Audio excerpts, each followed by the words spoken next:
Today I will discuss before you. Good morning, all of you. Today I will discuss before you the new topic, doctrine of election. Doctrine of election.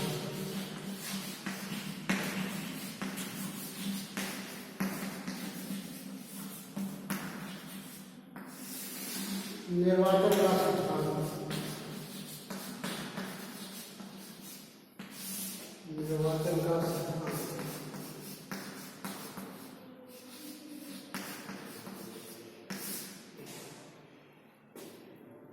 Before discussing this topic, I will try to differentiate between subsequent precedent, conditional precedent, conditional subsequent। इसको बताने के पहले हम थोड़ा सा पूर्ववर्ती अंतरण पश्चातवर्ती अंतरण के मध्य अंतर बताएंगे। इसके बाद डॉक्ट्रिन ऑफ इलेक्शन को की चर्चा शुरू करेंगे। तो जैसा कि मैंने बताया था कि पूर्ववर्ती अंतरण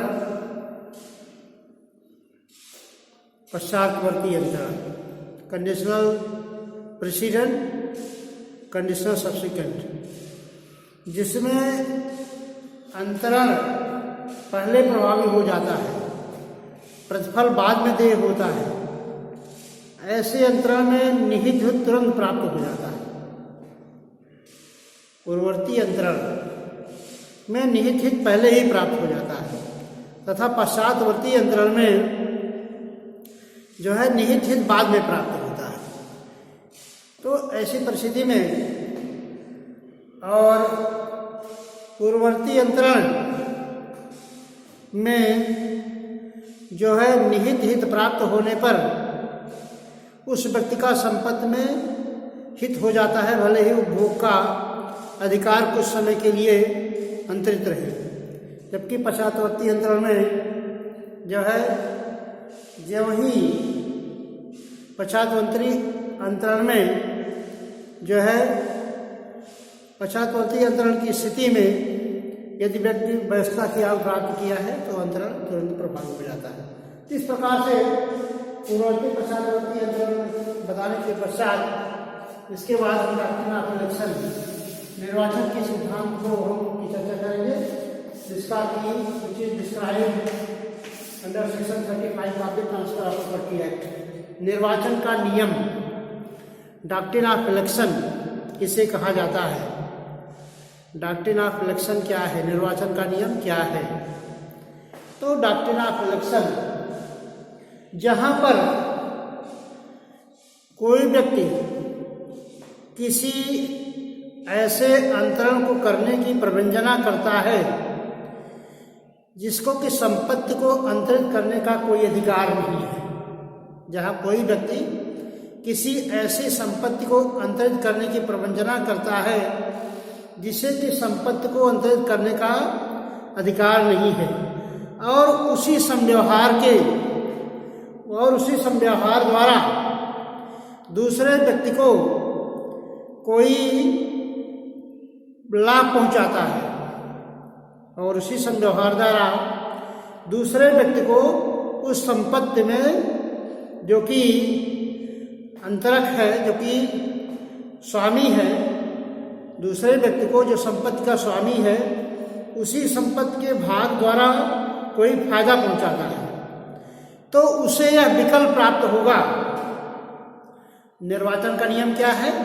तो उसे यह विकल्प प्राप्त होगा, या तो अंतरण को पुष्ट करे या उससे विसम्मत हो, या तो उस अंतरण को पुष्ट करे या उससे विसम्मत हो।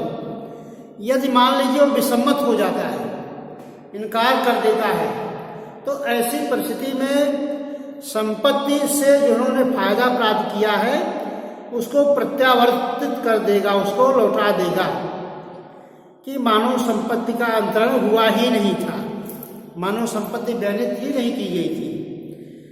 इस प्रकार से जो है यदि अंतरण अनुग्राहिक है,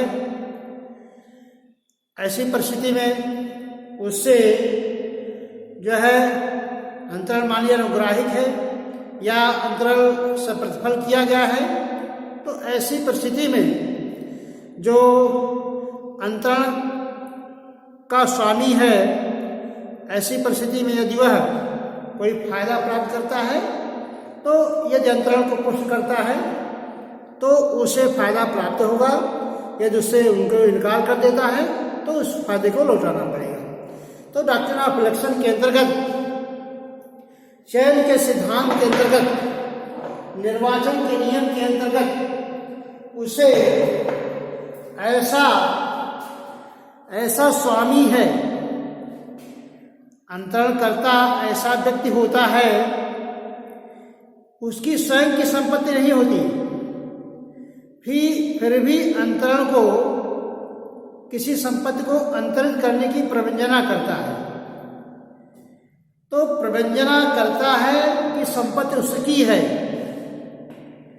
और ऐसी परिस्थिति में वह संपत्ति को जिस व्यक्ति को अंतरित कर रहा है उसके द्वारा जो अंतरण करता है वह अंतरण को, जो संपत्ति का स्वामी है, ऐसी परिस्थिति में जो संपत्ति का स्वामी है उसे कुछ फायदा पहुंचाएगा, संपत्ति से में कुछ फायदा पहुंचाएगा। अब अंतरण, अब जो स्वामी है संपत्ति का स्वामी है, उसे दो विकल्प प्राप्त है,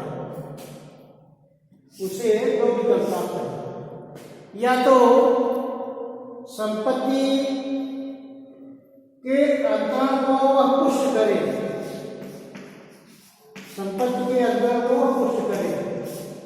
दूसरा विकल्प क्या है, या तो ऐसे अंतरण से वह विसम्मत हो।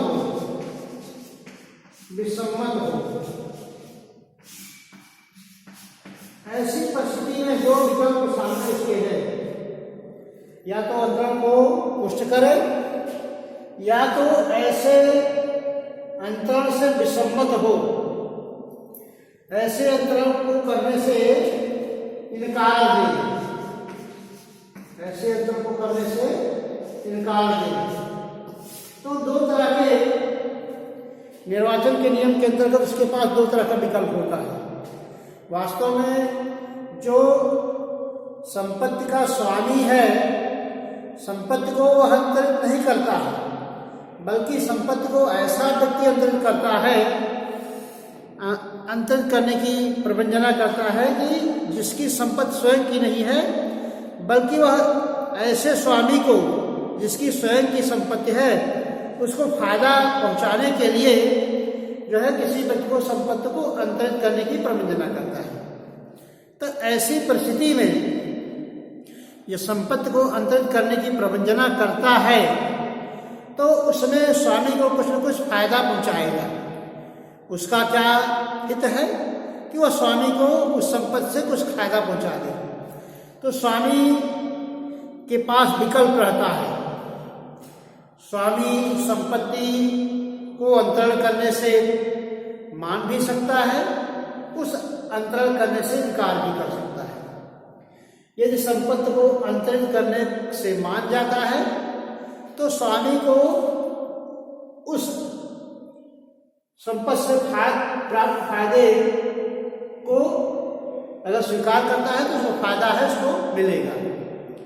यदि वह संपत्ति लेने से विसम्मत होता है, इनकार करता है कि हम नहीं अपनी संपत्ति को रखेंगे, हम फायदा प्राप्त नहीं करेंगे, तो ऐसी परिस्थिति में उसके पास दो विकल्प है, या तो फायदा ले या तो संपत्ति ले।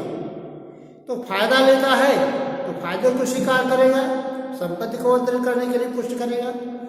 यदि इनकार देता है तो फायदा नहीं प्राप्त करेगा, फायदा उसको नहीं मिलेगा। ऐसी परिस्थिति में उस विकल्प के माध्यम से उसको निर्वाचन करना पड़ता है, उसको चुनना पड़ता है। निर्वाचन का नियम मतलब चुनाव का नियम। कौन सी शर्त को मान रहा है, यदि वह उस शर्त को मान रहा है कि संपत्ति को अंतरित करेगा, यदि संपत्ति को अंतरित करता है तो उसी संव्यवहार के भाग रूप, उसी संव्यवहार के द्वारा जो अंतरक है वह स्वामी को उस संपत्ति से फायदा पहुंचाएगा। यदि अंतरित करने के लिए स्वीकार कर देता, हाँ संपत्ति को अंतरित हम करेंगे। यदि पश्चात यदि विसम्मत होता है तो विसम्मत की स्थिति में, इनकारी की स्थिति में जो फायदा उन्होंने पाया है उसे वापस करना पड़ेगा। यह माना जाएगा कि मानव अंतरण हुआ ही नहीं था।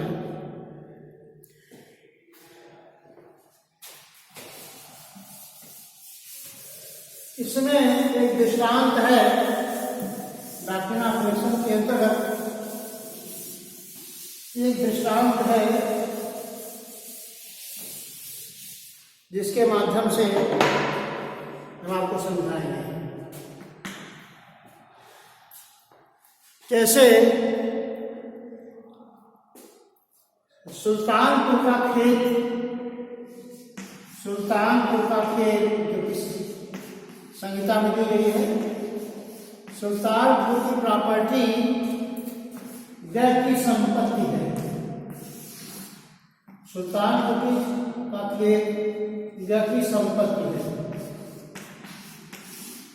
गाइड ओनर आपकी प्रॉपर्टी है। सुल्तानपुर का खेत क्या है? व्यय की संपत्ति है। मीन्स गाइड ओनर आपकी प्रॉपर्टी है। ग क्या है? संपत्ति का स्वामी है। अब यहाँ पर क जो है, जो कि अंतरक है, यह जो है ख को अंतरित करने की प्रबंधना करता है। यहाँ पर क जो है अंतरक है, ख is अंतरती।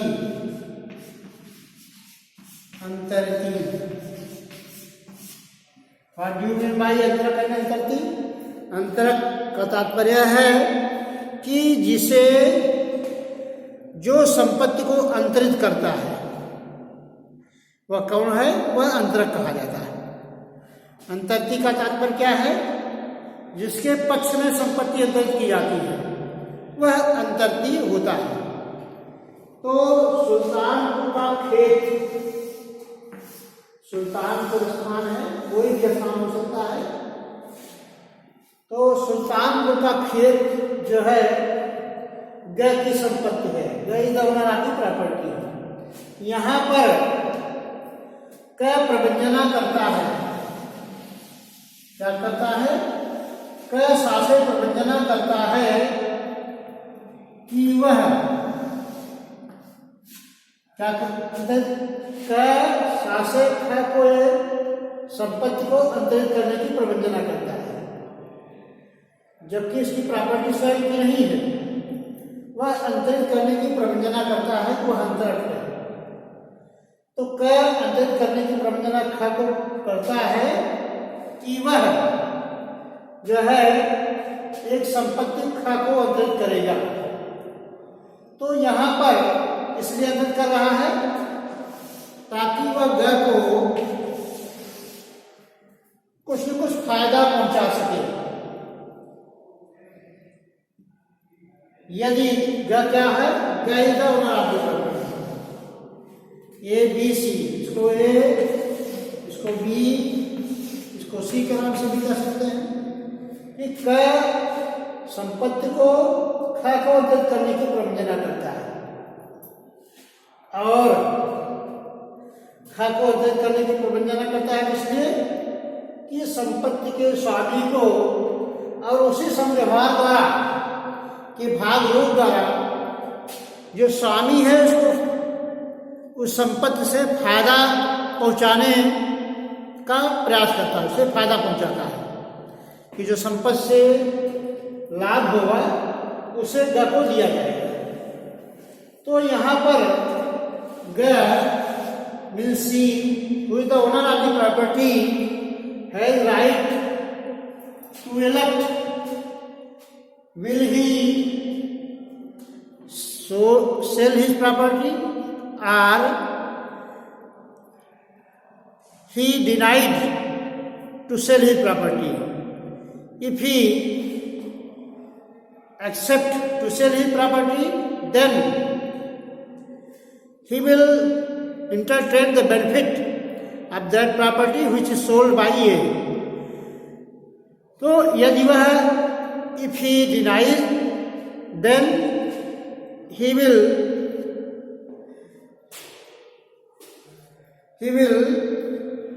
return the benefit who has given by the transferor.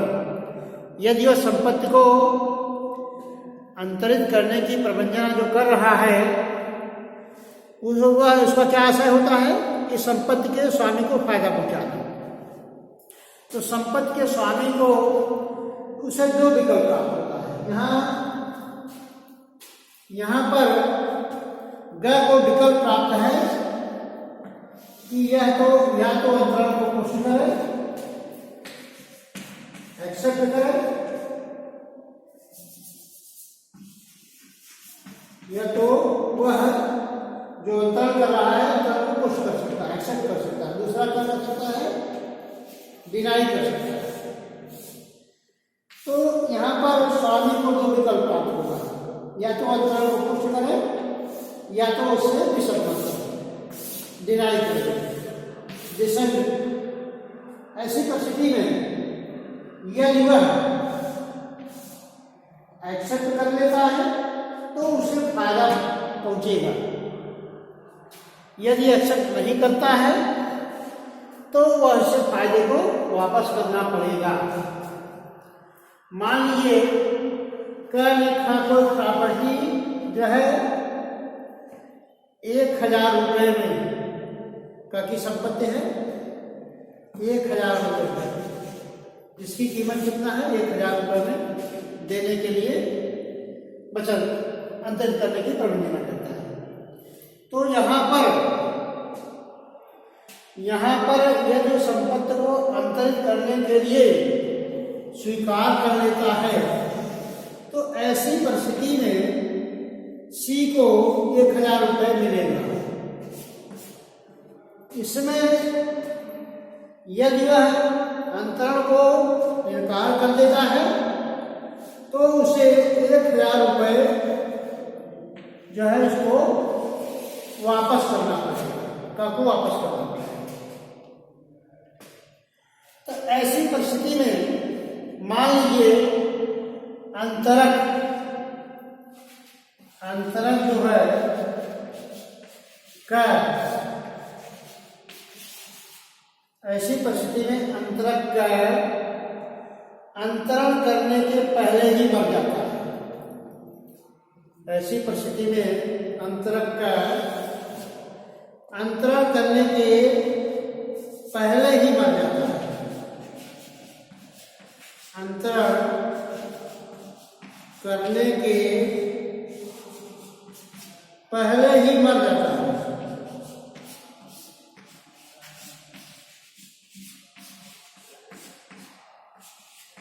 ऐसी परिस्थिति में यदि अंतरण करने के पहले ही मर जाता है तो ऐसी परिस्थिति में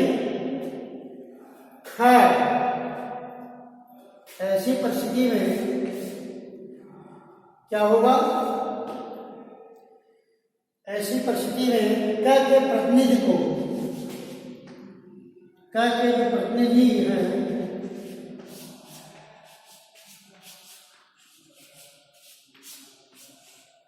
जो है कितना, 800 रुपये।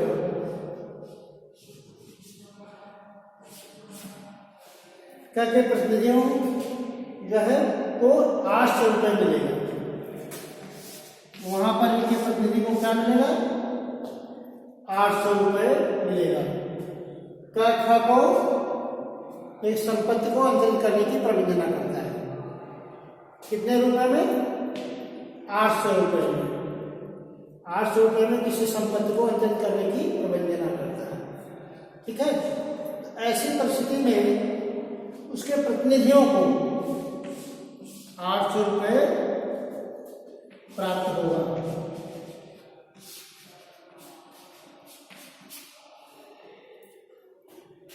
तो ऐसी परिस्थिति में जिसको 800 रुपये प्राप्त होगा वह क्या है, और यहां पर क्योंकि क ने प्रबंधना क्या है, ख को क प्रबंधना करता है कि ख को कोई संपत्ति 1000 रुपये में दे देगा। ठीक है, यदि अंतरक क जो है अंतरण करने से पहले ही मर जाता है, क जो है अंतरण करने से पहले ही मर जाता है, तो उसके प्रतिनिधि को कितना मिलेगा, 800 रुपये मिलेगा। यदि अंतरण पुष्ट करता है तो उसके स्वामी को पूरा फायदा मिलेगा और निराश संपत्ति को 800 रुपये मिलेगा। तो ऐसी परिस्थिति में निर्वाचन के नियम के अंतर्गत यह विकल्प प्राप्त है कि वह या तो संपत्ति को अंतरित करे या संपत्ति को जो है अंतरित करने से इनकार कर सकता है। डाकिया कलेक्शन के अंतर्गत यह सिद्धांत प्रतिपादित किया गया है। यदि मान लीजिए अंतरणकर्ता जो है अंतरण करने से पहले ही मर जाता है, यदि अंतरणकर्ता अंतरण करने से पहले ही मर जाता है तो यहाँ पर जो अंतरणकर्ता के प्रतिनिधि को कितना मिलेगा, 800 रुपये मिलेगा तथा उसके स्वामी को 1000 रुपये, स्वामी के 1000 रुपये मिलता। लेकिन अब जो है अंतरक को 800 रुपये ही प्राप्त होगा। ऐसी परिस्थिति में यदि तो जो जिसको कम फायदा प्राप्त हुआ है वह कौन है, निराश अंतर्ती। एक व्यक्ति यहाँ निराश अंतर्ती है तथा दूसरा व्यक्ति कौन है, हठी अंतर्ती कहा जाता है। तो धारा 35 ट्रांसफर ऑफ प्रॉपर्टी एक्ट जो है डॉक्ट्रिन ऑफ इलेक्शन के अंतर्गत, संपत्ति अंतरण अधिनियम के अंतर्गत ऐसा नियम बनाया गया है कि इसमें स्वामी को यह विकल्प प्राप्त करता है कि यह वह अंतरण को पुष्ट करे या उससे विसम्मत हो। इसमें शर्त लगाई गई है, मान लीजिए जो अंतरक है जिसने अंतरण करने की प्रबंधना की थी वह अंतरण करने से पहले ही मर जाता है। तो अंतरण करने से जो पहले ही मर जाता है तो उसके प्रतिनिधियों को जो है जो अंतरण की राशि जो है, क्योंकि प्रबंधना करता है कि हम 1000 रुपये में संपत्ति को बेचेंगे, तो उसके प्रतिनिधि को 800 रुपये प्राप्त होंगे तथा उसमें जो स्वामी को 1000 रुपये मिलेगा उसी संपत्ति के लिए। तो इस प्रकार से डॉक्ट्रिन ऑफ इलेक्शन के अंतर्गत यह नियम बनाया गया है। यह आपको संपत्ति को जो है स्वीकार कर सकता है या अंतरण को जो है पुष्ट कर सकता है। उसके पास जो है 2 विकल्प प्राप्त करते हैं।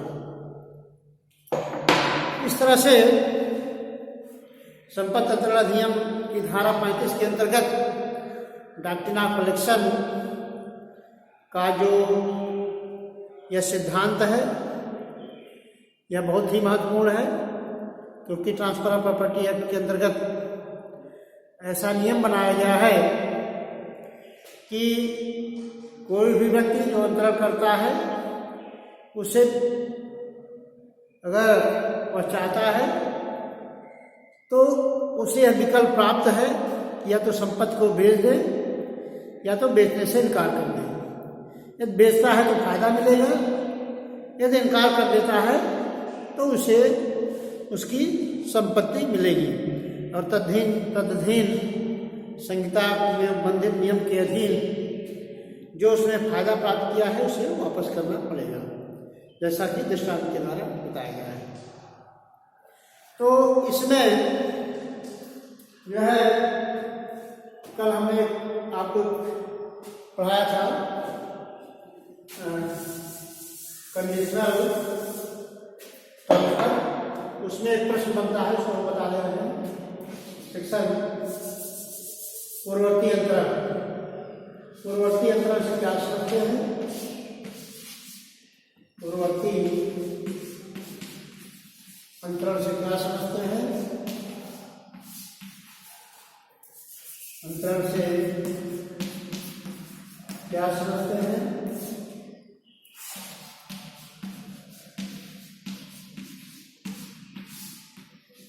तथा पूर्ववर्ती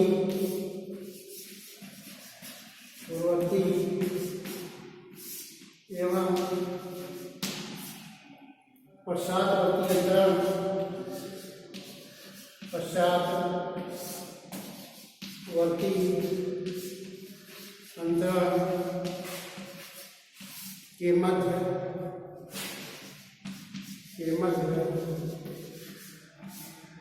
अंतर स्थापित कीजिए। पूर्ववर्ती पश्चातवर्ती अंतर के मध्य अंतर स्थापित कीजिए। इंग्लिश में से कहेंगे what do you mean bye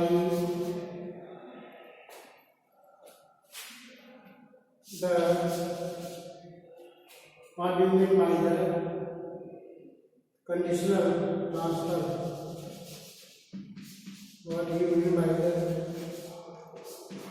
conditional transfer? And what is the differences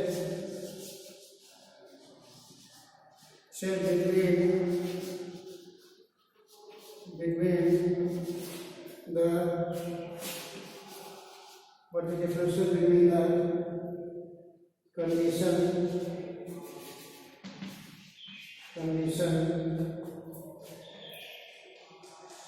precedent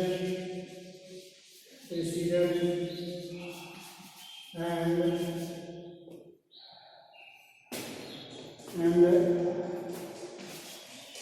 condition subsequent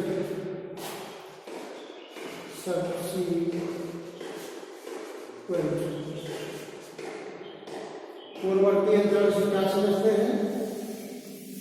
तथा